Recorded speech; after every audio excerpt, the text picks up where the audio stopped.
Amigos y amigas, bienvenidos y bienvenidas a La Olla Sazón Pública.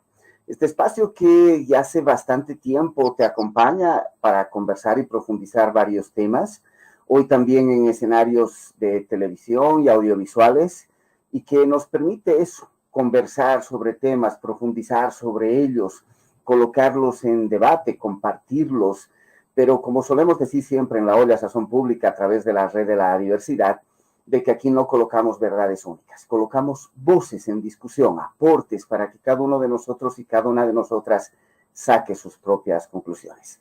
En el programa de hoy vamos a estar conversando un poco sobre las reconfiguraciones del capitalismo contemporáneo, dónde estamos en el mundo y qué tiene que ver eso, algo que se denomina la cuarta revolución industrial y tecnológica en el planeta. Y esas modificaciones en el capitalismo de hoy, qué implicaciones tiene en los procesos educativos, en las pedagogías, en las escuelas, y cómo eso nos está desafiando desde el campo popular, desde los sectores alternativos, a discutir, a disputar, a repensar nuestras alternativas. Para eso lo vamos a hacer con un educador colombiano, un educador popular de muchos años ya en el trabajo. Estamos hablando de Marcos Raúl Mejía Jiménez. Él además tiene un honoris causa en la Universidad Pedagógica Nacional de Colombia, que es el reconocimiento justamente a su aporte pedagógico en el continente y en el mundo, y es un amigo desde hace muchos años. Es un honor tener aquí en La Olla Sazón Pública a Marcos Raúl Mejía desde Colombia. Marcos Raúl, bienvenido a La Olla Sazón Pública, a este espacio de la red de la diversidad. Gracias, y creo que ningún sitio para darnos cuenta de qué es lo que se está sazonando en este tiempo histórico y qué echamos a la olla y cómo el mundo se está cocinando de otra manera, que yo lo referiría con un bello aforismo de Confucio que me gusta mucho en este tiempo. Confucio dice que la crisis es un instante entre dos claridades, y estamos en ese momento, estamos en el momento del instante, en donde las claridades está una atrás y la claridad está hacia adelante, pero la de adelante apenas se vislumbra. La de atrás está ahí, todavía estamos pensando que, bueno, sazonaremos en la olla hoy para ver cómo le echamos de nuestros condimentos para que nos salga el mejor plato posible. Un buen sancocho colombiano hoy, con mucho sazón. Marco, para que la gente pueda visualizar desde dónde estamos hablando. ¿De qué estamos hablando cuando hablamos de educación popular? Tú eres educador popular de larga trayectoria y hablas posicionado desde ahí. ¿De qué estamos hablando cuando hablamos de educación popular? La educación popular es una educación que ha surgido un poco desde un lugar histórico, que es el lugar latinoamericano, pero también el lugar africano, también en algunos lugares asiáticos hay procesos de educación popular. Si lo pudiéramos para expertos y no expertos, pudiéramos decir que en los 500 años de la modernidad, esa en la que hemos sido formados todos y ustedes en todos los conflictos bolivianos, han existido tres grandes paradigmas. El primer paradigma es el del alemán, que colocó que el ideal era el mundo griego y que todos debíamos ser a imagen y semejanza de los griegos. El segundo paradigma fue el paradigma francés, que plantea que la educación es básicamente un derecho y una ciencia. Por eso va a hablar de ciencias de la educación y va a hablar de que todos tenemos. Es el anglosajón, que corresponde al mundo orientado por lo que fue Inglaterra y todo sus andares por el mundo, y que hegemoniza en algún momento Estados Unidos. Ese tercer paradigma se basa en el currículo. Y hoy, para algunos, hay un paradigma latinoamericano, y es un paradigma latinoamericano que básicamente lo que dice es que no hay texto sin contexto, es decir, que cualquier educación acontece en un contexto. Y en ese sentido, la educación popular lo que se dedica es a desarrollar una propuesta educativa, pedagógica, metodológica, conceptual, para mostrar, reconocer que somos la parte de la humanidad con mayor desigualdad. Reconocer, por ejemplo, que somos los países de la megadiversidad que se plantea hoy como el mundo del futuro, está en nuestros países, que somos los países de la diversidad cultural, porque acá enraizaron, no solo por nuestros orígenes, nuestros grupos originarios, que después llamarían indios, sino porque también el largo periplo de Inglaterra por el control del mundo trae a los esclavos y establece una población afro que es hoy muy grande en América Latina. Y en alguna medida, todas y todos nosotros que somos parte de un mestizaje cultural. Entonces, pudiéramos decir que la educación popular se encarga de reconocer que somos humanos diferentes, somos culturalmente diversos y que somos parte de la naturaleza. Y eso entonces nos dice, ese contexto tiene que ser leído para que hagamos educación desde ahí, en una tensión entre ser capaces de formar ciudadanos y ciudadanas del mundo, pero hijos e hijas de la aldea. Sueles hablar que desde ese lugar hay que comprender lo que está sucediendo en el mundo de hoy, en ese instante que decías en el inicio del programa. Un cambio de época, un capitalismo cognitivo globalizado, como denominas, ligados a una cuarta revolución industrial. Cuéntanos un poco brevemente qué estamos entendiendo por ese cambio de época, por el capitalismo contemporáneo, por esa cuarta revolución industrial. Yo le diría a las personas que nos están viendo que revisen rápidamente su vida.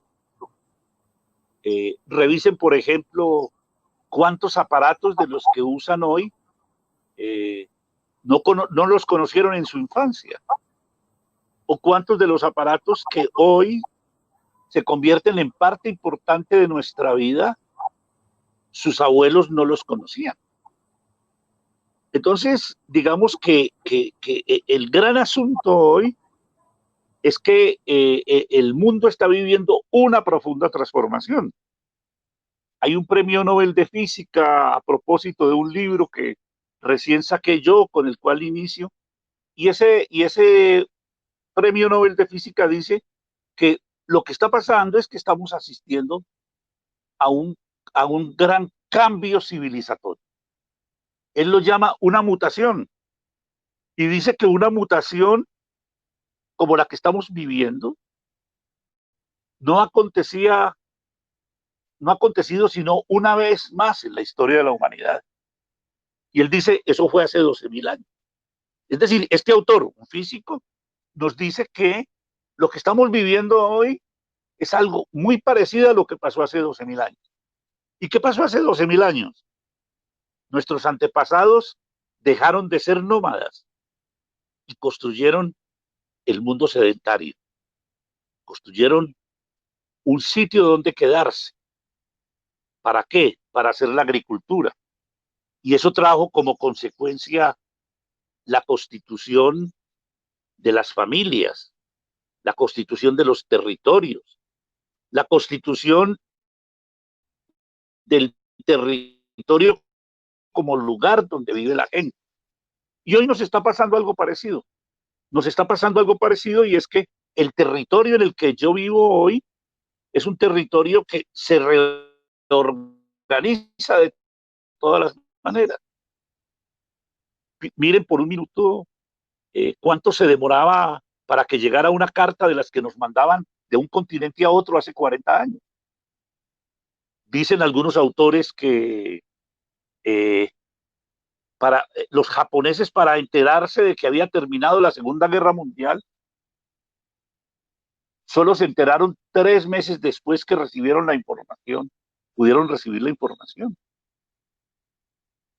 Hoy ustedes acaban de ver la cosa terrible que pasó en el Líbano, y entonces el asunto es que ese misil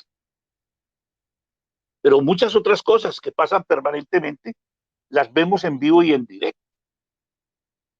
Entonces hay unos cambios del mundo, pero es un mundo que comienza a ser muy importante y hay 3 o 4 elementos. Uno, los conocimientos. Dos, las tecnologías que nos están transformando todo. Tres, toda la información. Hoy la información se multiplica. Por eso se dice un poco tan fuertemente que San Google sabe más que cualquier profesor.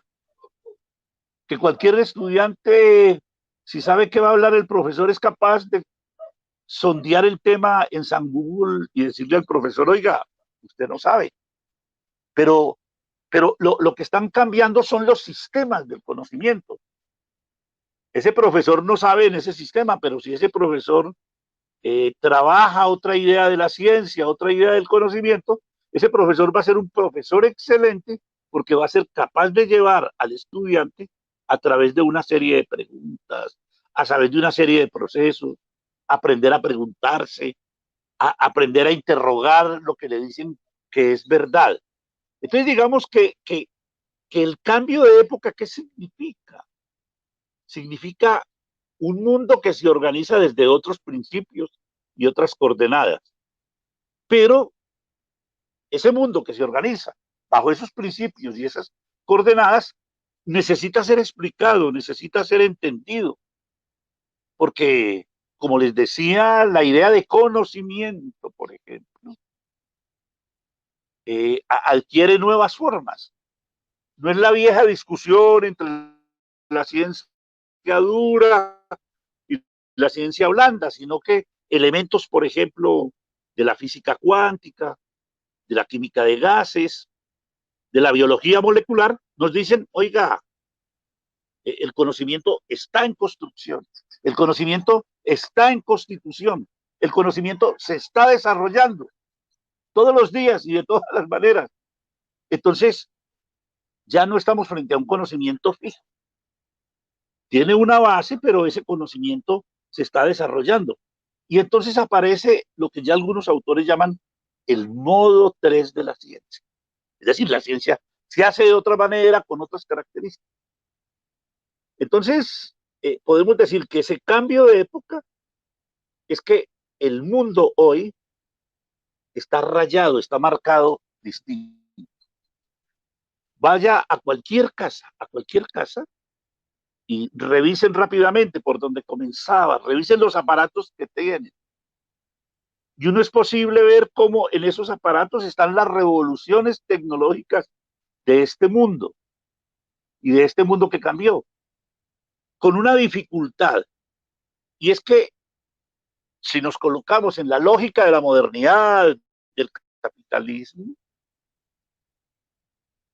las 2 primeras revoluciones industriales, la del vapor, que sacó los trabajos de la casa para la fábrica, que trajo los campesinos a trabajar a la fábrica, la segunda revolución, la de la electricidad, que colocó fábricas embotelladoras, en donde muchas de las cosas se hacen en serie.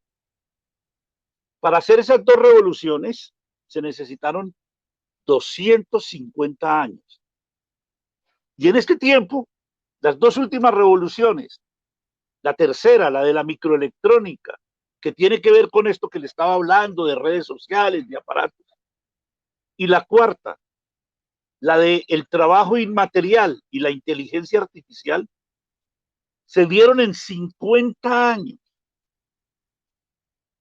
Y toda revolución industrial tiene como característica la transformación de los costumbres, de los hábitos.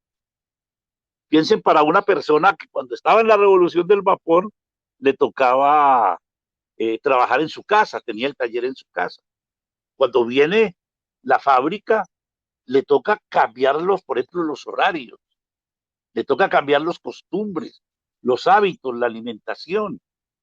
Lo mismo está pasando en estos momentos, estamos en un tránsito. La dificultad que tenemos es que ese tránsito se da y se da en que a una velocidad insospechada. Hay autores que plantean que vamos para la quinta revolución y que la pandemia lo que aceleró fue la quinta revolución industrial, que está basada en una cosa que llaman ellos la era de la singularidad por aparatos, y es la conexión del cerebro a los aparatos. Son tecnologías que ya se conectan directamente al cerebro sin mediaciones de aparatos. Bueno, esto parece ciencia ficción, pero a la velocidad que va esto, lo tiene. Entonces, digamos que el cambio de época lo está viviendo todo el mundo. Pregúntense en Bolivia, alguna vez que yo daba un seminario en Bolivia, me decía alguien, no, es que el gran problema que tenemos en las comunidades para mantener lo propio son los chicos que se van a la ciudad y cada que vienen a las fiestas llegan con dinero y no cuentan las penurias del trabajo que tienen allá, pero llegan con dinero y gastan en las festividades de sus comunidades. Y entonces eso entusiasma a los otros chicos para irse. Pero hoy ya ese no es el que entusiasma. Piensen en lo que pasa en la televisión, piense en lo que él ve, piense lo que él ve en el acceso a estos aparatos que siguen teniendo una profunda desigualdad, de eso podemos hablar en otro momento. Pero ese asunto se convierte en central. Es decir, estamos frente a unos cambios que todavía no acabamos de procesar, y no acabamos de procesar porque el capital quiere apoderarse de ese cambio. Y entonces aparece un nuevo tipo de capitalismo, el capitalismo cognitivo. ¿Y qué es el capitalismo cognitivo? El que toma todos esos cambios y los lleva a su lugar para convertirlos en base de un nuevo proceso de acumulación. Entonces estamos frente a un nuevo proceso de acumulación, y ese proceso de acumulación se constituye desde unos escenarios totalmente distintos. Entonces, la dificultad que tenemos, miren, es triple. Uno, estamos en un paso, estamos en un cambio de época, en un cambio en una era de profundos cambios. Pero esa era de profundos cambios en nuestra vida se manifiesta como un cambio entre tercera y cuarta revolución industrial. Pero además eso modifica nuestras costumbres, modifica nuestros hábitos, y tenemos que ver cómo vamos a manejar esos cambios. Pero paralelo a eso hay un proyecto de poder, y un proyecto de poder que se apodera de todos estos cambios y ve cómo los va a poner a su servicio. Es lo que llaman capitalismo cognitivo. Es decir, una gente que vuelve por su ganancia y que le interesa es la manera como se va a producir la ganancia. Y como así produjo la ganancia antes con el gran latifundio, con los grandes cultivos, con la lana, ahora va a producir su ganancia a partir del control de los aparatos, del control de la información, del control del conocimiento, del control de la investigación. Por eso va a aparecer todo esto que ustedes ya han escuchado sobre patentes, sobre propiedad intelectual, que va a ser la base de ese capitalismo y que introduce una distorsión en muchos de los saberes que nosotros teníamos. Eso está generando, Marco, una serie de desafíos y cambios en las educaciones, en plural, en las escuelas, en las pedagogías, pero también están emergiendo en ese territorio una serie de disputas desde lo alternativo, desde la educación popular, desde el campo popular, desde los ejercicios comunitarios. ¿Cómo lees ese proceso de ese capitalismo que se transforma a partir de estos elementos de la cuarta revolución industrial y los convierte en su proyecto de acumulación, en su proyecto también de poder, desde lo que acontece en la educación y desde ese campo también de las alternativas? Bueno, creo que tomaría un ejemplo de Bolivia, para no ir muy lejos. En Bolivia ustedes tienen o tuvieron un ministro que viene del indigenismo más puro. Es cierto que después estuvo con Sánchez de Lozada, pero ahora de ministro se le ocurrió y con la pandemia se le ocurrió que lo que había era que tecnologizar la escuela. Pero se le olvidó, por ejemplo, él siendo un estudioso, se le olvidó un dato mundial. La UNESCO muestra cómo por la pandemia, porque la pandemia desnuda muchas cosas, la UNESCO muestra cómo de los 1.700 millones de jóvenes y niños que tuvieron que irse a sus casas por la pandemia, solo 800 millones de los 1.700 estaban en condiciones de tener algún acceso a clase virtual, porque se les olvida que el capitalismo está construido sobre una base de desigualdad. Entonces, usted no puede decir, ahora todo se vuelve tecnología cuando la gente no tiene tecnología. Es decir, pero además con un problema adicional, es que la escuela ya estaba en crisis. A la escuela la había puesta en crisis la tercera revolución industrial, y entonces los países del capitalismo que dominaban dijeron, hay que hacer una escuela única. A mí me tocó ese debate en Bolivia y puedo decir de él, porque mientras los bolivianos discutían una ley de educación que recogiera la tradición un país de las múltiples naciones que tiene, que recogieras todo su legado originario, que fuera capaz de recoger la sabiduría popular. Yo estuve en esas discusiones en el 93 y en el 94, a partir de un proceso que en Colombia habíamos hecho de movimiento pedagógico y eso. Pero allí todo eso se hizo, pero llegó Sánchez de Lozada, que precisamente su ministro, su vicepresidente era el señor que es actualmente ministro de Educación, y barrió todo, y produjo la ley más neoliberal de América Latina. Eso es una maravilla. El tipo que cuestionaba termina ahí, y hoy termina cuando trabajó todo el indigenismo y denunció a la gente por el indigenismo, ese ministro de Educación termina metiendo a la gente en un lugar donde es muy difícil, porque ese puede ser el mandato del capital, que hay que pasar todo a la tecnología. Pero aquí comienzan para nosotros los que venimos de tradición crítica cosas muy importantes. Es que la tecnología siempre ha existido. Más, yo puedo mostrarles parte de la discusión que los desarrollos de las farmacéuticas son desarrollos químicos de base biológica de la megadiversidad nuestra americana o de la megadiversidad de África y Asia. Y que lo que han hecho es convertir a través del conocimiento un principio biológico en un principio químico. Entonces, no seamos ingenuos. La tecnología no son solo los aparatos. Las tecnologías son unos sistemas de mediación. Los sistemas de mediación se constituyen a partir de la organización de los sistemas culturales. Entonces estamos en una disputa maravillosa.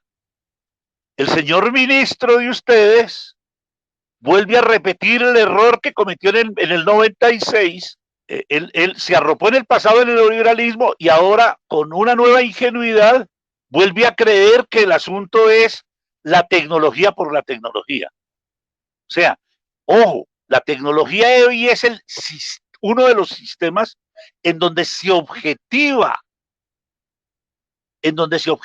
el conocimiento. Y por eso si controlan el aparato, pero niegan todo el proceso que se construye en él, les queda fácil dominar. Y otra vez, este señor ministro vuelve a cometer los errores, se encontró un sindicato combativo, y ese sindicato combativo le dice, oiga, esto no es así. Y no es así, y le hacen la huelga que le han hecho. Pero además, agravado por estos asuntos de la pandemia. Entonces, es gente que tiene la cabeza en el eurocentrismo o en el mundo de control que hoy se hace en educación a través de las transnacionales de la tecnología, Google, Microsoft, Tesla, etcétera, Amazon, etcétera, etcétera, y que es ahí donde se está produciendo ese centro del conocimiento.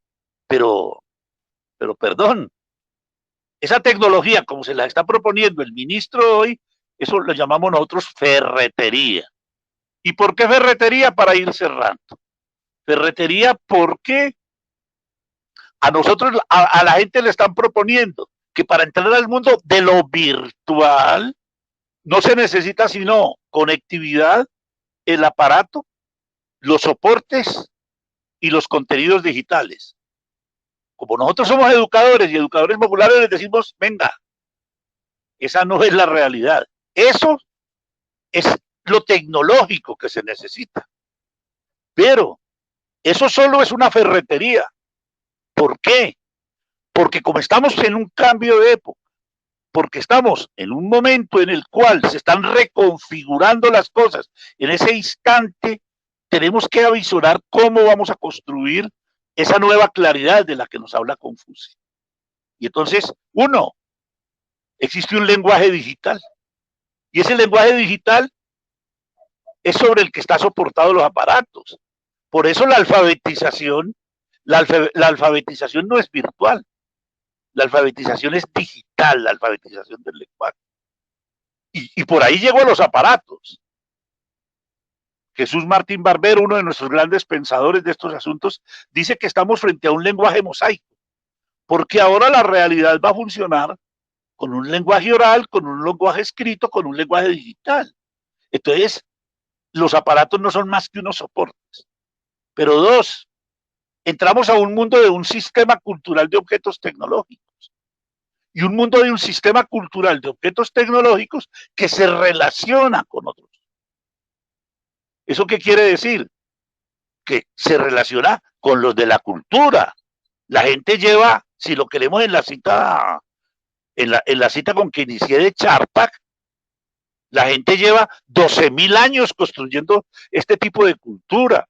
O si queremos, llevamos 200.000 años como Homo sapiens constituyéndonos. Entonces vamos a tener que recuperar esa discusión, porque es ahí donde nos constituimos como humanos. Entonces, el sistema cultural de objetos tecnológicos llega a agrandar, a elaborar el sistema cultural en el que nos hemos construido como humanos. Pero tres, hay un soporte en el que funciona eso, y es un soporte virtual, hay una nueva realidad virtual que juega con imágenes. Por eso se vuelven tan importantes ver imágenes, aprender a ver imágenes, aprender a organizar. Y en esas imágenes nos aparece síntesis de todas estas cosas. Yo, por ejemplo, les recomiendo para que vean estas cosas cómo funcionan, que vean la película ganadora del Oscar, Parásito. Muestra cómo se producen las nuevas desigualdades por el consumo en el capitalismo cognitivo. Perfecto. Además, hay los que trabajamos eso con detalle, nos toca verla 2, 3 veces para poder. Pero entren a buscar un videito que no es muy largo y se ve. Se llama Analytic Cambridge, para que vean cómo ese sistema cultural de objetos tecnológicos funciona con otra lógica, que es la del lenguaje, pero en un sistema virtual, que es manejado por el algoritmo. Entonces, para nosotros que somos educadores, ver ese video, cómo se manipularon las elecciones en Estados Unidos, utilizando toda esta tecnología, y sería bueno que se la recomendáramos al ministro de Educación de Bolivia para que entendiera un poco qué es lo que pasa cuando le recomienda a la gente el uso de la tecnología como ferretería. Entonces nos encontramos frente a un sistema cultural que mezcla objetos tecnológicos de distintos procesos. Y como somos educadores, nos toca construir la mediación pedagógica, porque estamos frente a un nuevo sistema también de mediaciones pedagógicas. Entonces no es simplemente utilizar los aparatos, ese aparato tiene lógica, ese aparato tiene, uno, una lógica en que fue construida, dos, tiene un lenguaje propio, tres, funciona matemáticamente con algoritmos, cuatro, esos algoritmos son de base binaria, y cinco, construye realidades de otra manera. Entonces, la invitación es a reconstruir.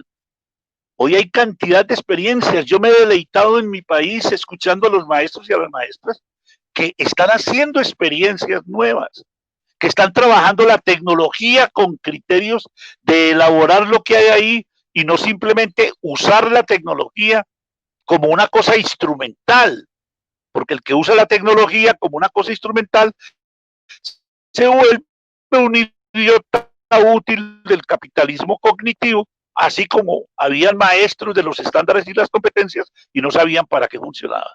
Por eso los invito a ver, cuando tengan un tiempito, un video que se llama Nada es privado, para que vean qué es lo que está pasando socialmente con esa tecnología aparentemente neutra.